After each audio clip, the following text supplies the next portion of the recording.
Alex Radical from Board Game Co, and today I'm doing a playthrough of 20 Strong Cloudspire. I just read the rules for this, I am prepped to go, I hope I play it correctly. The problem with the 20 Strong system is that every game has its own minor variations of it, along with a general rule set that consistently applies. That means inevitably I often make small mistakes as I try to remember what parts from the general rules, what the changes are, did I understand all the new rules correctly? I think I got this, but I'm not quite sure, so if you do catch anything wrong, or if Chip Theory catches anything wrong, I'll make sure to I'll put a pinned comment down below with any rules changes or misses. With that said, this is 20 Strong Cloudspire. It is the newest version of 20 Strong, or at least as of filming this video, it's the newest version of 20 Strong, based on Cloudspire and part of the 20 Strong system. The 20 Strong system from Chip Theory Games is a solo puzzle in which you're going to have 20 dice, 3 of them representing your core main attributes, and the other 17 representing your various strong warriors that are going to help you fight off against these various enemies. Although they're not always warriors, they're dice. They get used in various ways. The general idea of these things is you have a sequence of minions to go ahead and face off against, followed by a final boss fight. That's the general arc of how you play, but there's a lot of differences along the way, and you're powering up and trying to get stronger along the way. I'm going to walk you through the general setup of what 20 Strong Cloudspire is doing. I already did most of it, but I will reshuffle some of the decks over here, and then we'll just go ahead and dive into it. But the main arc is fight enemies, power up, more enemies come, try to overpower and outlast the enemies, face off against a final boss.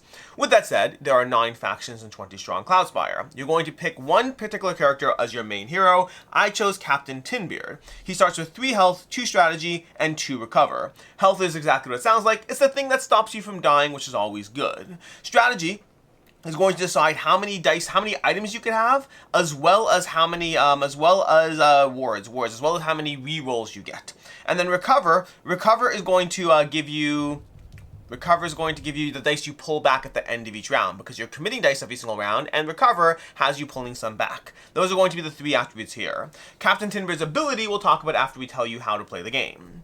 Then you're going to pick your core hero. This one's from Horizon's Wrath. Then you're going to pick 2 mini heroes to support you from the other 8 factions you haven't chosen, and you're going to take your own mini hero from your faction. So you have 3 mini heroes, your faction's one, and then 2 other ones that you've taken.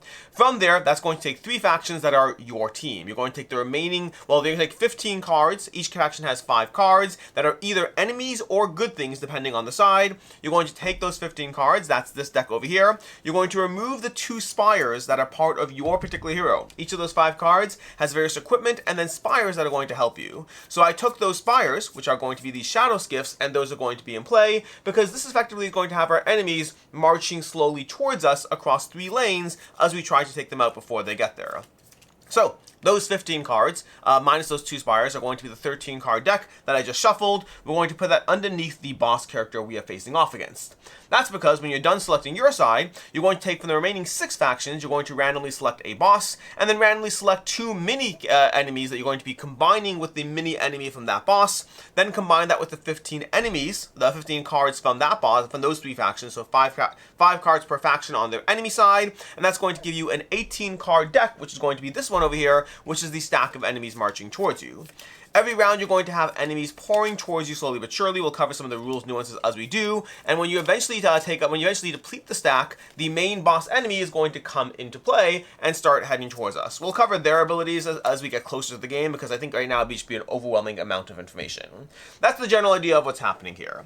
The arc is that you have enemies marching towards you. You're going to assign dice. You're going to assign them specifically to your spires. Your spires are then going to attack the enemies, hopefully taking them out before they get too close to you. If enemies cannot spawn because the lane is full, then your hero takes damage. The other way your hero takes damage is the enemies are going to be dealing damage to the spires adjacent to them as they come towards us, as well as to the hero themselves once they are here.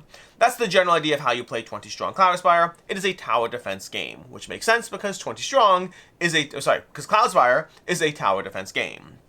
With that said, let's go ahead and start off. The first thing we can do is, if we want, we can exhaust a die from our pool to cycle the top card of the deck. Now, actually, I need to double check this over here. Can I do that multiple times or not? That's a big question, because there's actually an incentive for me to do it given my current spires. Let me see.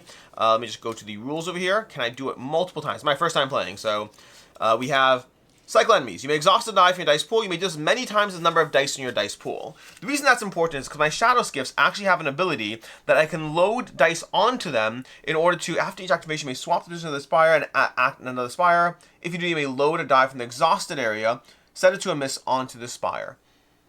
So after that, I'm going to swap them. You swap the position of this spire and another active spire. If you do, you may load a die from the opposite area, so that's miss. I think that theoretically should work.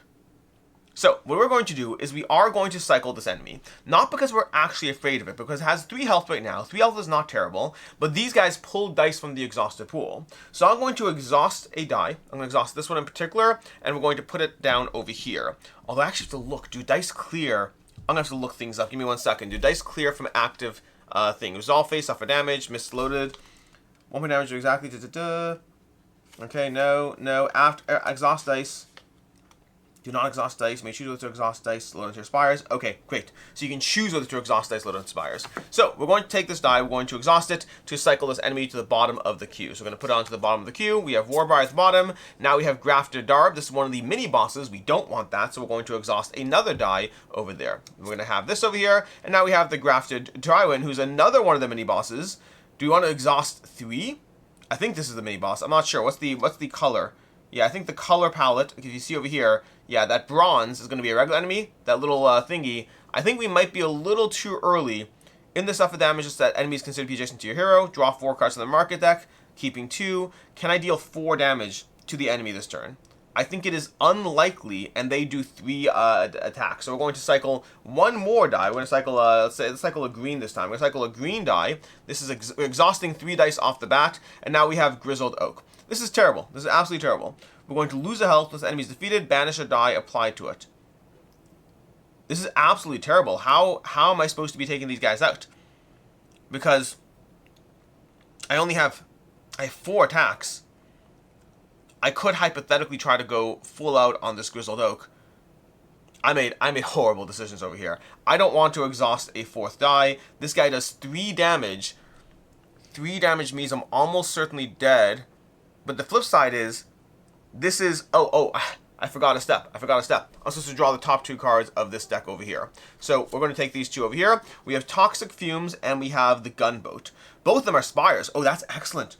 That's excellent. That gives me some room to breathe over here. Because I'm going to play this Gunboat over here.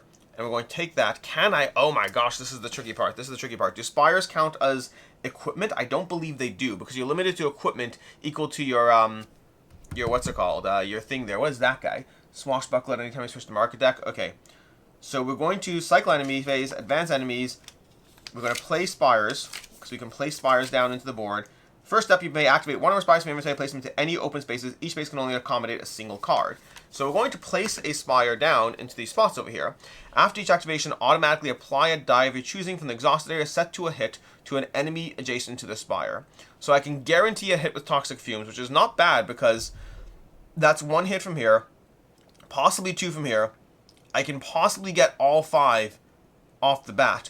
But this one over here gives me purple, and the Spire's fire phase, this Spire can only apply loaded dice onto non-adjacent enemies rather than adjacent ones. Oh, I like that. Okay, we're going to place the Gunboat here and the Toxic Fumes here. That's amazing. This is actually a great start. I mean, this was terrible, but this part's a great start. Getting 2 Spires out early, because that means we're going to try to go hard on the Grizzled Oak, because the Grizzled Oak's going to buff all my stats, which is pretty amazing, honestly. So we're going to take a purple die. We're going to take a green die. A blue, and a... Do we need the yellows? I don't think we do need the yellows. Let's grab a yellow anyway, because I could load it onto there. It's a lot of dice. This is a very interesting start to the round. So, do we want the red? I guess we want the red, but yeah, let's take the red. Let's take a purple. The red is actually not as good because the Grafted Jillian over here, she has this is set to the red, and criticals on reds are instead considered misses. So we're going to go ahead and roll these, and you'll see how this plays out. We rolled, and we got the following. We got a blue crit. That's amazing. Okay, blue crit, we're going to assign to over here. So in order to assign dice to the enemies, the first thing I'm supposed to do is this is supposed to come into play. My bad. Before I roll, that's supposed to come into play. And then that means that we're going to activate this ability. This ability says that we lose a damage. That little triangle icon is going to indicate that you activate that when they first come into play. So we're going to lose 1 health. We're going down to 2. This guy is a big, beefy guy to take out. But I think we can do it. And then we're going to do a reroll. We have 1 reroll phase.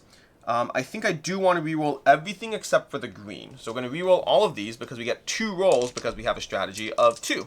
So we're going to roll this over here, and we got that. which amazing. We got a crit on a yellow. That's insane. But we did get a miss on a purple, so that kind of balances out, honestly. That's 4 hits. That's 4 hits. This is great. This is great. This is more than we needed. We can place this over here. We can exhaust this over here. We can place this over here. Let's kind of show you how this plays out. So now we get to the attacking enemies phase. So we're going to deal damage to enemies before they deal damage to us. To that end, what we're going to do is we're going to assign 2 hits and 2 hits onto the enemy. That's 4 hits to it. Then this is going to fire, and it's going to apply a load of dice to non-adjacent enemies rather than adjacent ones. But I actually want to hold on to that because you can hold on to dice on your spires. That's part of the strategy of this over here. So what I'm going to do is I'm going to use Captain Tinbeard, whose ability is Pistolier.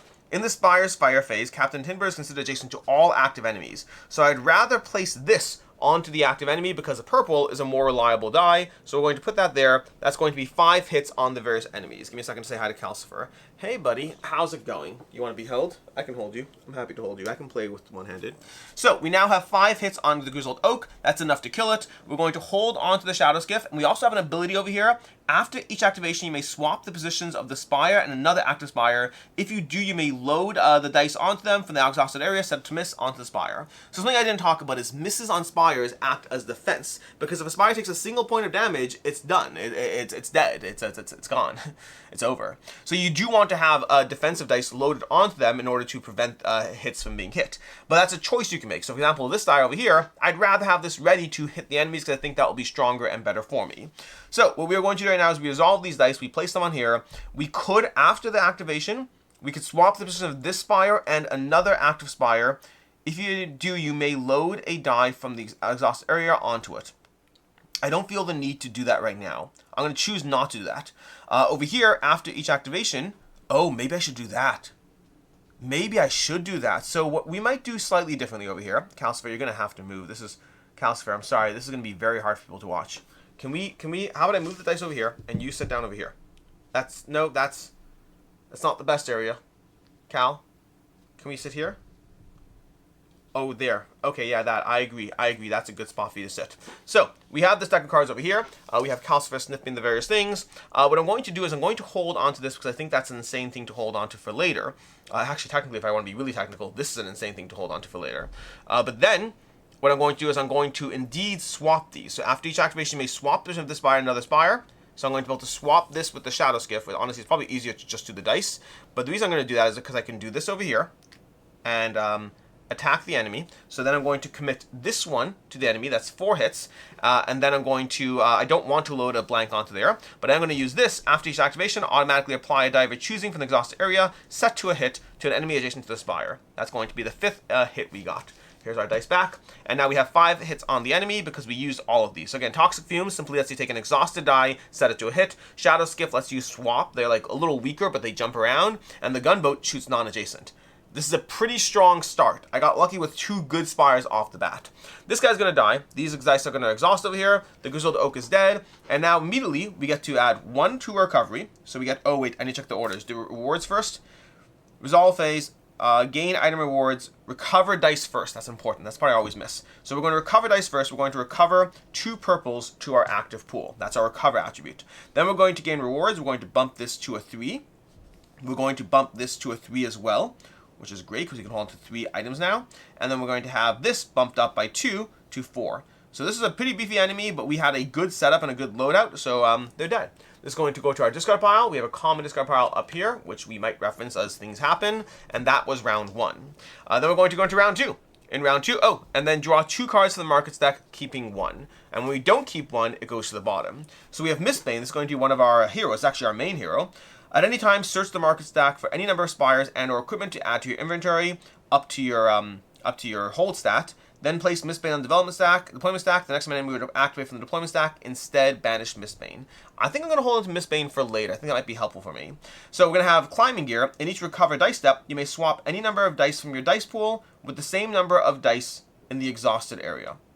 That seems useful. We're going to hold on to it, and we're going to put Mistbane on the bottom for a rainy day, because I'm pretty sure we're going to have rainy days coming up, because that's usually how it works for me in Cloudspire. So, we're now in 20 strong. we're now going to have this come over here, and now we have an attribute, which is actually a fun little attribute, because this is from Cloudspire. So this has a plus enemy activation. When that happens, what we're going to do is we're going to take this and tuck the next one under it. It has another +1, so we're going to take the next one and tuck it under. Remember, I could have sat there and exhausted this, but I don't mind trying to take them out. Now, whenever you apply dice, they can only apply to the active enemy until you kill it. Although the question is, can I... This is where I need to remember the sequence over here. Suffer damage. Every enemy has eligible target attacks. May choose commit dice. Cards must match. Spires phased. Enemies are defeated by this damage as normal. I believe, I could be wrong here. The tricky part is I believe we could go through the stack one at a time. I think. Undefeated enemies, defeat enemies. So again, this is one of those things where I might be doing things incorrectly. The question is, can I assign a die and kill it right away, or do I have to like wait and resolve? But I believe it dies right away if I recall correctly. Let me just double check actually. Let me just go through 20 strong base rules, because again, there's a stack here. So I think, but I recall from last time, suffer damage, add together the stats, recover phase, that's the resolve phase. So we're going to do this. Each time, this most commonly happens amount of damage.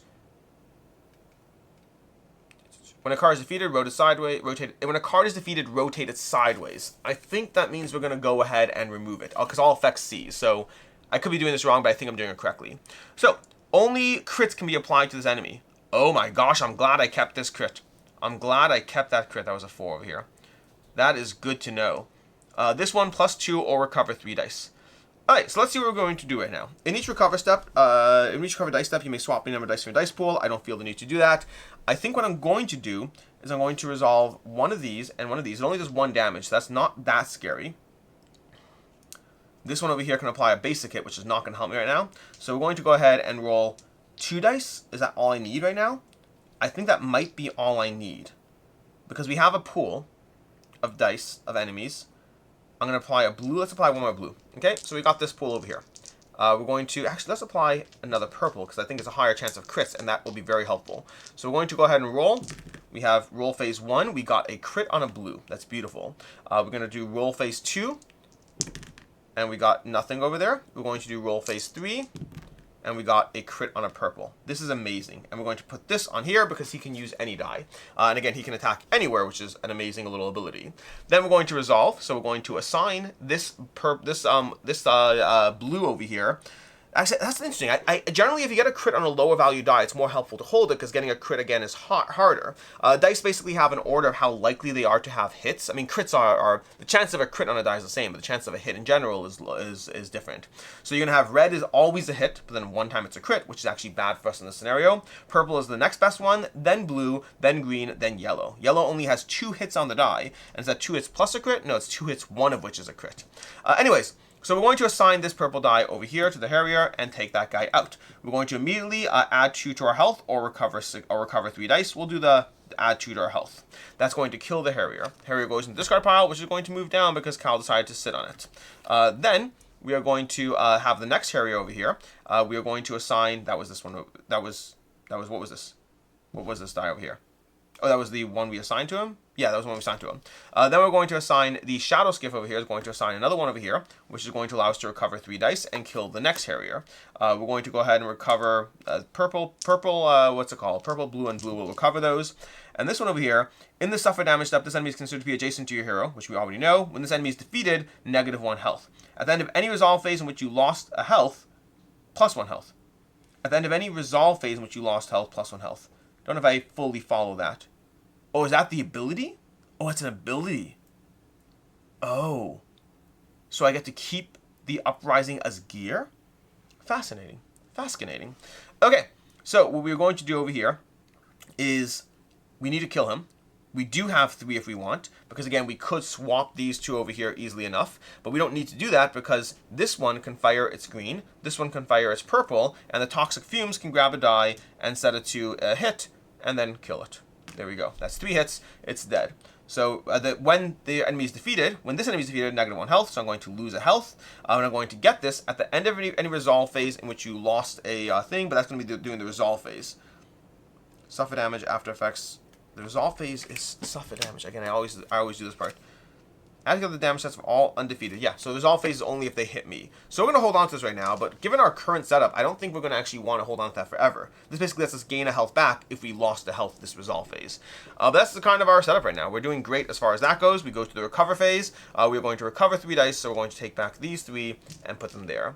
That's going to be a round. We're going to go to the next round. Do we want to cycle this? No, because we're feeling pretty powerful and we're going to take out the bad enemies while we can. So we're going to put this down over here. We immediately are going to lose 1 health. Okay.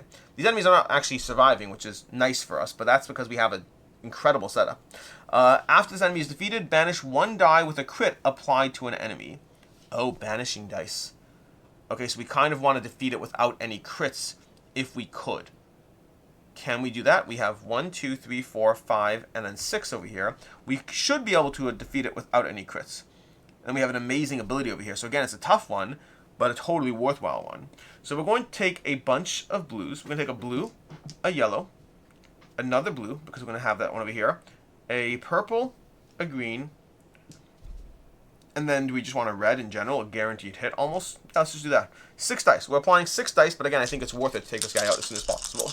We're going to roll, and we have the following. Now, we actually do want to re-roll that, even though it's a crit, because crits are not helpful to us right now. We're going to assign that there, and we're going to re-roll the rest of these over here. We're trying to get, well, not 6 hits, basically. Okay, we have that. We got double crits. Double crits. What are the chances? Like, the one time we don't want them, unless we're prepared to banish them, which is an interesting question, because if I only have one more reroll, maybe it's worth trying to banish this guy. Because this can go over here easily enough. That's great. But then from these dice over here, if I roll this and it's not a hit, I guess I have the fallback of being able to use this. So I could roll this, but only one side of this, only one side is what I want. So I think I'm just going to lock these in play, and we're just going to do what we're going to do over here. And then we do have a chance to re-roll this, and we got a miss. So misses actually act defensively, but we're not gonna. We'll purge it soon. So what happens now is we can go ahead and attack. We're going to resolve 3 damage against that over there. We are going to lose and banish that, but I think we're actually going to banish this die instead because we need 6 damage total. So we're going to apply the 1 hit. Then we're going to, after each activation, we can swap. I find it's easier to swap the dice, so we're going to swap with. You can swap with any spire, but we're going to do that. We're going to go ahead and put this onto here. We are actually going to hold on to this on this for right now, because I don't see a reason not to, because that's going to be 5 already. No, I don't want to do that. I wanted to put this one into here. That's going to be 5 already, because I'm going to banish that one. And then I'm going to use the toxic fumes to assign a regular hit for 6 damage total. After enemy defeated, banish a die. So we're going to banish this, putting it into our banish dice pool, which is going to be next to the discard pile over here. And then when we're done, we're going to increase our recovery. I think, despite the fact that I thought it was actually an unfair start, it's actually like possibly the best start ever, assuming I'm playing this legally.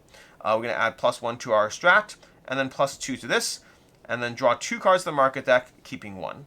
So there we go. That's going to be this. These are going to exhaust. We banished a die, and these we're going to hold on to, but this I'm going to let fall into the discard because I don't feel the need to hold on to the miss. All right, that's this. Then draw 2 cards to the market stack, keeping 1. So we're going to draw 2 cards. We have Pillar of Fire, and we have Flame Harness. In each Spire's fire phase, you may apply 1 die from your dice pool set to a + to an enemy adjacent to your hero. And this is considered to be, you may apply 1 die from your dice pool set to a +. I think I'm going to take Flame Harness. Pillars of Fire sounds great, but we're going to take Flame Harness right now because we can hold up to 3 items. We're going to put this on this side right now, so we have our various items. This lets you Flame Harness. In each Spire's fire phase, you may apply 1 die from your dice pool, set to a regular hit to an enemy adjacent to your hero, and in the Spire's fire phase, Captain Tinbeard is considered adjacent to all active enemies. So Flame Harness is usually good for like very defensive play, like if you're in trouble. In this game, because of Captain Tinbeard, that's like a really good combo. Anyways, we are going to continue. Joust. Joust is going to come into play. We are not exhausting any dice. After recover. After recover, we're going to pull back 3 dice. Joust. This enemy, 4 dice, because I have that set to 4. This is going to be, I think this might be the first 20 strong game I win on camera. Have I won on camera? I don't remember. I have won 20 strong. I don't remember if I've won on camera. Joust. This enemy deals its damage before the Spire's fire phase instead of in the suffer damage step. What's the order here? Strategy phase. Play Spires, commit dice. So you commit the dice first. So I could commit a miss. That's interesting. Then, before the suffer damage step, swap the positions of any 2 enemies. I don't care about that. That's a right away thing. Before I can discard that as a right away. Okay. So we are going to go ahead and assign some dice. So we need 4 hits against him, which means we're going to take this. Oh, this is burnt. I forgot about that. So I guess we should take that back instead of a yellow, instead of a green, because I actually want the yellow this time around. So we're going to take 2 yellows. No, yeah, 1 yellow should be enough. We're going to take the red. We'll take a purple and a green. We're going to roll this like so. Okay, that should be plenty over here. We have a purple on 2, which is amazing. We have a yellow on miss, which is amazing because we need that.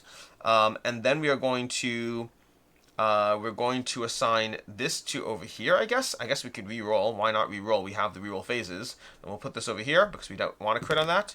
We got 1. That's 2. It's a roll number 2. Roll number 3. And roll number 4 is actually a miss. Fun, so we missed that. We are then going to have the Shadow's Gift before the phase. This guy's going to deal 1 damage to an adjacent spire, which means we're going to ping a miss. So it's going to ping the miss, and let me just make sure. Does he choose to prioritize? Suffer damage. Any enemy that has a eligible target attacks, you may freely choose the order and targets. Okay? Yeah, but you have to apply all. You can't just pick and choose. So if I choose this one, I can't do a shield tear, then a shield tear. You have to pick 1 target at a time. So he did that, but again, the miss protected me, which means now we're going to commit. We're going to commit 2 and 2. This gunboat is insane.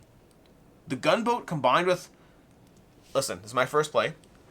We shall see, but like, there's also ways to up the difficulty. But I think I just got a lucky draw with, you know, starting with the 2 Shadow's Gifts and then going to the gunboat and toxic fumes. That's just a good draw overall. These are going to kill this, and I will take this, but I'm probably going to discard it once I get above, because I don't think I want that. Then all these dice that are committed are exhausted. This one I could hold on to. I guess I could hold on to that one right now. No reason not to. So hold on to that. Then we're going to recover 4 dice. So we're going to take 4 dice over here, popping them back into play, and the Militia Ranger will come out. In the suffer damage step, this enemy is considered to be adjacent to your hero. When this enemy is defeated, oh, we already have Militia Ranger. So let's go ahead and attack and take that guy out, because this should be a walk in the park. We're going to roll just these 2 dice over here. This one will have let exhaust because I don't need that miss. So you know what? We'll roll a green, because why not try to get a green prep? Let's roll a yellow. Let's get a yellow prep too. Then we have these. We're going to keep none of those and re-roll. Okay. And we have that. We're going to keep none of those and re-roll. We have 4 rolls total, so we are...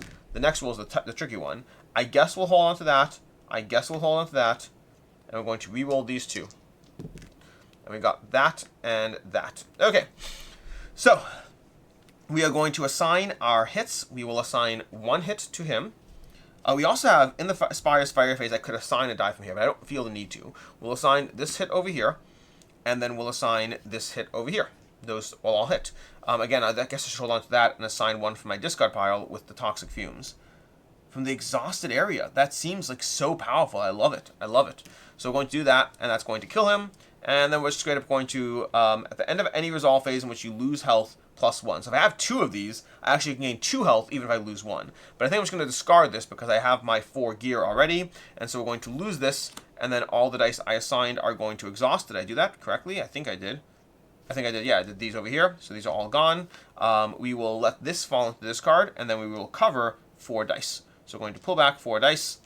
I apologize that this gameplay is not as tense as you might be hoping, because it's not as tense as I might be hoping. But at least we're making our way through the 18 enemies. There's basically 18 turns, kind of, sort of, mostly. A little less, because we have that stack of enemies. Zerka Rebel.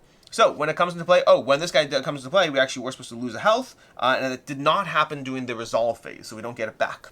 We don't get it back from Militia Ranger. Zerka Rebel, immediately lose a health, so we go down to 4 over here. Then, while this enemy is adjacent to at least 2 spires, it gains +2 attack. That would matter if we weren't going to simply destroy it, which we are going to do. We are going to keep, we're going to let this fade into the discard, because I think we can re-roll a better die on that. So we're going to grab this, we're going to grab this, and that should be enough. We'll grab the red, I guess, because why not? And then we'll do that. So we're going to roll these over here. Alright, we got a crit on the red, which we don't want. We're going to do roll number 2. Roll number 2 is fine, but we're going to go to roll number 3 on these 2. And then do we go to roll number 4? We'll keep that and we'll go to roll number 4. And we got a crit. Beautiful. So, we're going to assign our dice. That's going to be 2. 1 from the discard pile, thanks to Toxic Fumes, and then 1 from the Shadow's Gift, and that's going to be a lock. Actually, we'll keep the Shadow's Gift 1, and we'll assign this one here. That's 4 damage. And that means it's dead, which means we up our stats. We up this to 5.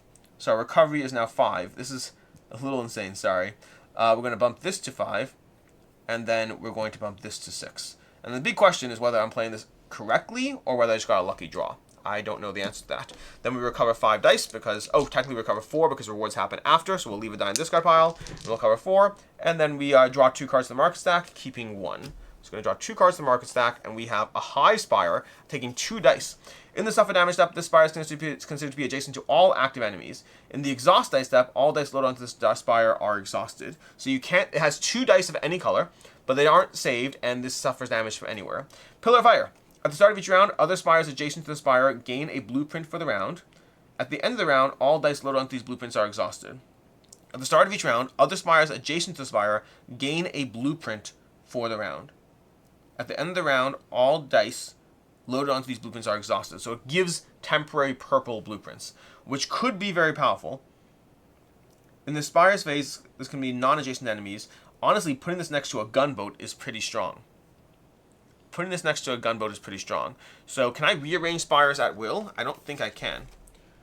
You may activate placement in the open space. Yeah, it doesn't say you can, but the Shadow Skiff will kind of make it so that you could anyway, because that Shadow Skiff can swap around. So I think what we're going to do is we're going to put this one down here, and we'll put this underneath the pile. There we go. And then I have an act. This is where I'm not actually sure of the actual order. I don't know if when I draw the card, can I play it right away. Technically, I think it goes into my equipment, which means technically I think it counts against my 5, which is fine because I have room for that anyway. So we are fine as far as that goes. We're going to bring in the Militia Defender. Militia Defender is going to pop into play. And we have, after the Spire's fire phase in which you defeat this enemy, if it is not the only enemy defeated this phase, exhaust all dice applied to the enemy undefeated. If it is not the only enemy, so if it's the only enemy, then I don't exhaust. Okay, so basically I can't kill multiple people at once, but that doesn't hurt because there's not a lot of other people in play. Okay, we will go ahead and target. We'll grab a purple die. This one gives other Spires, so the gunboat has a second spot right now. We are going to try to swap things around using our Shadow Skills, because I think this would actually be great over here. And then the gunboat swapping down. So that means we need to move our gunboat. We need to move things around to do that. So what we're going to do right now, well, after each activation, may swap this into the Spire and another active Spire. I have to activate it to do that, though. I don't know if I can move the Shadow Skiff if it doesn't fire. That's trickier. It's trickier. I'll leave the Pillar of Fire down here for right now. Okay. We are going to grab a purple die, and we'll grab another purple die, because why not? In fact, we'll only grab 2 purple die. That's all we're going to do right now. I have a recovery of 5. I may as well grab a red die. We'll grab purple, purple, red, and we'll roll. We got a crit on this, which is going to go here. We're going to get the red over here. We have our next roll. We're going to get roll number 2, roll number 3, roll number 4, and roll number 5. Why not? All right, that's going to be our rolls. And then technically this can be over here, by the way, because this gives it another purple spot. We're then going to assign damage. We will assign 2, 3, and 1 from the discard, thanks to Toxic Fumes. That's 4. And then we are going to be done. These are going to exhaust over here. Plus 2 or recover 3 dice. We are going to be recovering all the dice anyway, so it doesn't really matter. We're going to go to the next phase. Joust. This enemy deals damage before the Spire's fire phase. But that's okay, we can work with that. We're going to take a purple die. We're going to take this one over here. We should be able to work with it. We have 5 rolls to get a miss on this. We're going to assign purple, purple, and then we may as well do another purple because we recover plenty of dice anyway. So we're going to just roll these over here. And we got a crit. We don't want a crit on this. We do want a crit on this. We do want a crit on this. We can't hold on to more than 1 crit anyway. So we'll roll both of these. Roll number 2. Roll number 3. Roll number 4. So we actually don't get our miss, unfortunately, because we need misses on that spot, which is slightly tricky because he goes first. We needed to lock in a miss first, which means we are going to lose one of our things. I think we'll lose the Shadow Skiff. I think that's fine. I don't love it, but we're going to lose a Shadow Skiff. So this is going to kill this, which is going to kill that. The Shadow Skiff is dead. It goes into the discard pile. And then it's going to be our turn, and we're going to assign our 2 dice to it over here. Actually, we'll lock this die because it's always useful. We'll assign this one. We'll assign this one over here, and we'll assign 1 from the discard pile, and that's going to be that. That's going to kill that guy, take it out, and we're going to simply put him in the discard pile. We could hold on to him, but we don't need to. We have the Taproot over here. Taproot, discard this enemy. What's that symbol? That symbol is the after. After. Discard this enemy and exhaust all dice applied to it. Then search the discard pile for a defeated Warbriar and add it to the top of this enemy's. But I guess that wouldn't apply if we kill him. The after effect, I don't think the after effect takes place if we kill him. Trigger during the resolve phase. All active conflict, trigger them, even those that have been defeated. So yeah, so we do trigger it. Alright, these guys go away. We recover 5 dice, which means we go back into the next phase. We are going to roll a purple. 2 purples. 2 purples. Why not? 2 purples and a red. We're going to roll 2 purples and a red. We did not get our crit. We don't want a crit on this. We're going to roll that. That's roll 2, roll 3, roll 4, and roll 5. Okay, we're going to put a temporary one here, lock that there, and then we're going to assign 1, 2, 3, and 4 from here. Oh, we don't have a discard. 4. We'll put 4 over there. Alright, discard this enemy and exhaust all dice applied to it. Then search the discard pile for a defeated Warbriar. Do we have a defeated Warbriar? We don't. So the Warbriar is over here. So we got even luckier. Even then. And add to the top of the enemy stack. +2 or recover 3 dice. Not going to be relevant because we're fully recover. So we're basically a powerhouse at this point. We have, I'm not going to, well, 1, 2, 3, 4, 5, 6, 7. We have 7 cards to go through, and then the enemy boss, and I don't think this is a fair showing of the game. Warbriar. We have, after each activation, exhaust 1 die loaded onto any one spire. That won't be a factor because we're going to kill him. Apply 1 die from the exhausted area to each activated enemy, set to a +. Okay. We're going to go ahead and take them out, because at this point, we're just taking people out. It's not really a question. We got 1, 2, 3. We're going to lock that. These we're going to reroll. This one we're going to lock. Reroll, and we're going to lock. Okay. We're going to assign 1, 2, 3, and that's going to be that. And then this is going to die. Apply 1 die from the exhausted area to each active enemy set to a +, set to a hit, but not relevant. Taproot. We're going to recover our dice. Taproot. Discard. We're going to let this exhaust, because that way I want a die in the discard pile to be able to have our +1 for toxic fumes. Discard this enemy and exhaust. Oh, we have another Taproot. But we have a Warbriar this time. We do have a Warbriar. So when we defeat the Taproot, the Warbriar is going to come into play on the top of the enemy stack. But I think that's the after. When does after happen? When does after happen? Trigger during the resolve phase. And the resolve phase is going to be suffer damage, after effects, exhaust dice. So we suffer damage first. So it's technically in play for the next one. We're going to have 2 rows of enemies next round. 2 rows of enemies. Because what's going to happen now is we're going to discard this enemy. So we're going to take this guy over here. We have to actually attack him first. Let's attack him. We're going to roll these 2. We got 1 hit over here. We have this over here. 2, 3, 4, and we'll keep it for now because we don't want to take a chance of a miss. Small chance, but nonetheless. Then we need to deal 4 damage, so we're going to deal our hit from the discard pile, 2 from this, and 1 from that. That's going to be 4 hits. That's going to kill it, which is going to bring the Taproot into the discard pile and bring the Warbriar into play on top of its stack. These are going to the discard pile. We're going to recover these 2 dice. We're going to have Militia Defender. Now what's going to happen is now this guy's going to come down here, and this guy's going to come down here. What's actually interesting is in this situation, we actually do have Militia Defenders if it's not the only phase. So if it's not the only main defeated, then exhaust all dice applied and undefeated. So we have to just defeat this guy or nothing, basically. Or we could just defeat the Warbriar, which I think we just want to defeat the Militia Defender because he's super annoying. So we're going to take out the Militia Defender, but it means we need to lock misses on... Oh, no. Oh, that's interesting. Oh, that's interesting. This actually got marginally annoying. You may load from the exhausted area set to miss onto the spire.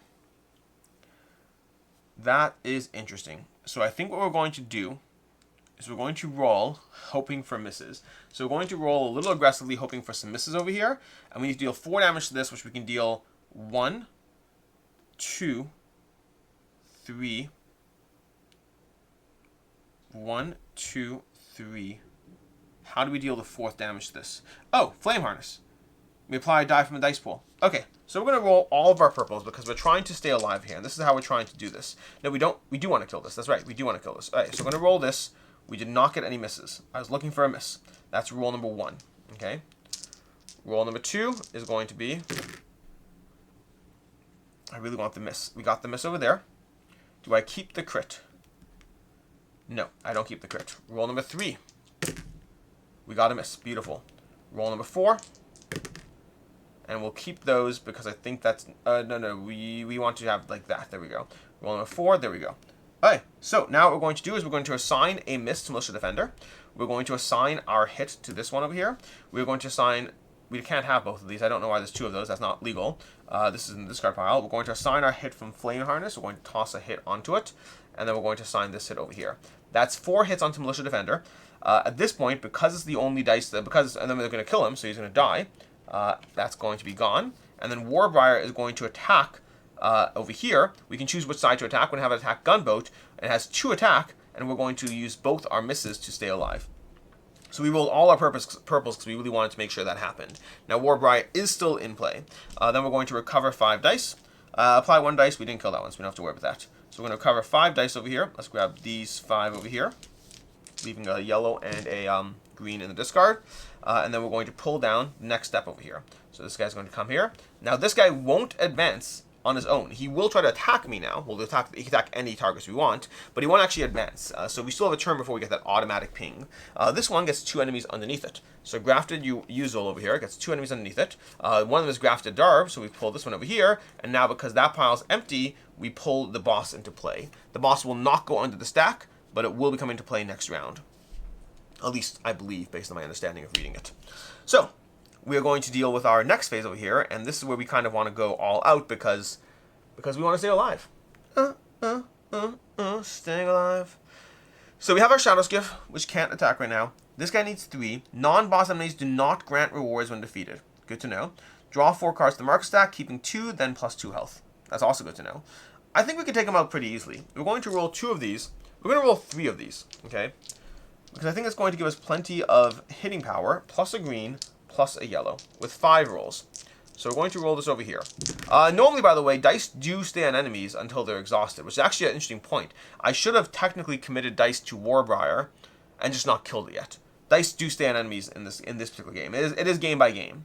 We're going to keep the yellow. We're going to keep... Why do I want to keep the yellow here? Because I can't actually activate right now. And this guy needs to die too. We need to kill a lot of stuff. We're going to keep the green, and we're going to re-roll these 3.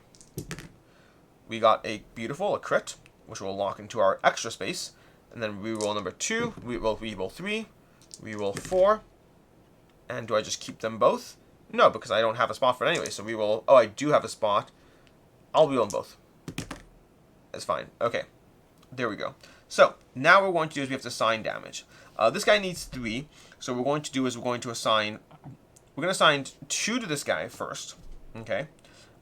Then we're going to assign 1 from this guy. No, that's not true. We're going to assign 1 from here. That's going to be 3.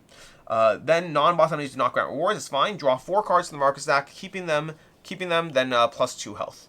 So we're going to take 1, 2, 3, 4. I don't have the 4 health. I don't have the 2 health to keep right now. I don't need the 2 health to keep. We have Water Tower, Gunboat, Rhyme, and Okjab. I don't think I care about this specifically. I think we're going to keep the 2, these 2 over here, and discard these.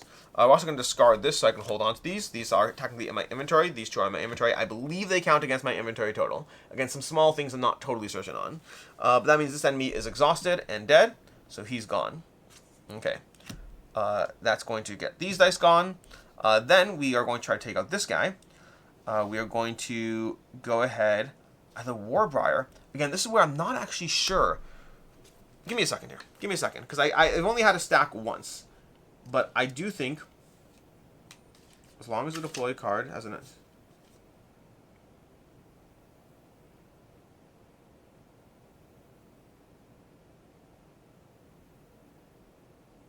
When the top enemy of an enemy stack is defeated, the next enemy in the stack is revealed and activates on the same space.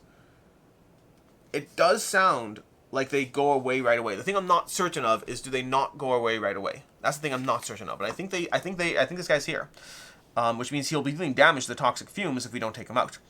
And this guy, we could have him deal damage to my hero, which doesn't actually bother me. That might be a good way to go. So right now, it might be better. It might be in my best interest to try to take this guy out. I still have my flame harness. I don't know what's under here. After each activation, exhaust 1 die loaded onto any spire. So I think we are going to try to have this already activated. I think we are going to try to assign this 2 over here, this 2 over here, and then this 2 over here. That's those 3. That should take him out. Okay, because I can suck up the damage from the Warbriar here. Then we have Grafted Darb. who is now in play. This enemy deals damage before the Spire's fire phase instead of in the suffer damage phase. So I think we are going to have this guy die, which is gonna, it's bound to happen eventually. Draw 4 cards in the market stack, keeping them, then 2. Oh wait, 1 second. When we defeat Wardbriar, apply 1 die from the exhausted area to each active enemy, set to a plus. Is that going to be good enough? I think it will, because we're going to have this one over here, and then this one over here. But that means that we have a hit on this, which means now we can assign our hit onto this, and we can use our Flame Harness to put another hit onto it, and that will kill this. Apply 1 die from the exhausted area to each active enemy, set to a plus. So we could apply this over here, but it won't actually matter. So we'll not do that. We're going to choose not to do that. These are going to exhaust, and then this guy's going to die, and this guy's going to attack. So this guy's going to attack, dealing damage to Toxic Fumes, because this is next to it. So Toxic Fumes is now gone, which is a shame, because I really like that. But then now, because of that, we go into the next round. We recover 5 dice. We're going to pull these back, these 5. And then we go into the next round, and we're going to start with placing Spires, which we may as well place a Water Tower out over here, and then a Gunboat down over here. So it's going to be super powerful overall, because we got a lot of things going on. But then what we're going to do is we're going to have this guy march down as a stack, as a full stack. That guy's going to march down, and the enemy's going to activate. Now the first thing happens is exhaust all dice currently applied to enemies. So this die goes away as soon as we do that. All active enemies have +2. So this is now a 7-2, and we have an 8-2. We have to kill the entire stack. So at least at the very end, it's providing a more challenge, but I think I'm too buffed up at this point to have that be too much of a concern. So I'm going to grab 1, 2, 3, and 4 of these dice. We'll grab a green, we'll grab another green, and we're going to roll that die pool. I think that looks like a 1, 2, 3, 4. We're going to roll a red as well. Okay, that's the dice pool we're rolling. I may as well roll a blue and a yellow because we have the water tower. So we're going to see what happens now. We're going to roll, and we have 1, 2. Oh, we have this over here. 3. These ones are the next ones. We're going to re-roll. Actually, we'll keep that because we don't want that to be a crit. We're going to get roll number 2. We got a green crit. Roll number 3. Roll number 4. We got another crit. And then roll number 5. We got 2 basic hits. Why do I want another one of these? Over there. There we go. So this is going to be a lot of damage overall. Oh, this blue, I'm just going to keep the blue as a plus. I think I had a few rerolls left on it, but it is fine. So now what we're going to do is I think we're going to try to kill the boss first, because I don't see a reason not to, because that will lower his health requirements. So 1, 2, 3, 4, 5, 6, 7, 8. The boss is dead. And then, this guy only needs 5. This guy can't hit it. 1, 2. Oh, I don't think I can do it. Oh, I could. Because this guy activated it. After each activation, we may swap this with this spire and another active spire. So we're going to swap the water tower. And there we go. 4, 3, 4. And then the flame harness or Captain Tinbeard for 5. And this guy's dead. Although technically we still have something underneath it, which is fine. Okay, this is fine. And that's going to be these. And that's going to be the entire pool. And now what we're going to do, I think technically we have a hit on Gunboat. We're just going to hold on to it for now because no reason not to. And now what's going to happen is in the suffer damage step, this enemy is considered to be adjacent to your hero. So we're going to have it deal all 3 damage to our hero. Because technically we can do that. And our hero is not really in danger of dying. We're going to grab a bunch of dice left, specifically 5. And we're going to roll them in our next phase. We'll actually go all out because I don't actually care right now. We got that. We're going to do 1, 2, 3. And then we're going to do 4. And then for the last activation, we will do 1, 2, 3, and 4, and kill the Grafted Twin, and that is basically a gameplay of 20 Strong Cloudspire. It felt a little easy. I do think that's getting 4 Spires right away. I also think that I need to double check the rules. Again, this is the problem I gave this disclaimer for a reason at the beginning. I find with 20 Strong, I'm always a little unsure if I'm playing the first time right. I usually need to play it, go through the rules again, double check things, and even then I'm not 100% certain. Like, I need to read through this again. I'm not 1,000,000% certain the way a stack of enemies works. Does the stack pause and resume next round? Does it go right away? Did I do setup correctly? I don't know. What I will do is I'll send this to my contact at Chip Theory, and I'll have him look it over if he's able to. So I'll comment with a pinned comment If they look it over and reply, I will comment with a pinned comment either way, as to confirming I played it correctly or confirming I played it incorrectly. And if they didn't reply, there won't be a pinned comment, because that means I didn't get a response, which is, again, they're not obligated to watch an hour-long playthrough, however long this was. If they do, they do. Anyways, that is a gameplay of 20 Strong Cloudspire. I'm not reviewing these right now. There's a whole bunch of 20 Strong games that have come out recently. There's been a lot. There's been the Tanglewoods, a series of 4 Tanglewoods games. There's I think it's 4 Tanglewoods games, plus this one, so there's 5. 5 new, and plus Baba Yaga and all that. There's like 5 20 Strong games that have come out recently. I'm not doing reviews of them yet because I want to get a bunch of plays in of all of them. I am doing film playthroughs of all of them because I enjoy playing through it and learning about the systems. But I do think I want to see... I want to get a few plays of them, and I'm probably going to do a roundup review of a bunch. I guess maybe Cloudspire will get its own, and then the various Tanglewoods ones will get one dedicated review for all of them. We'll see. We'll see how we do it. In any case, until next time, I'm Alex Radcliffe from Board Game Co. Hope you enjoyed this video, and as always, I hope you have a good one.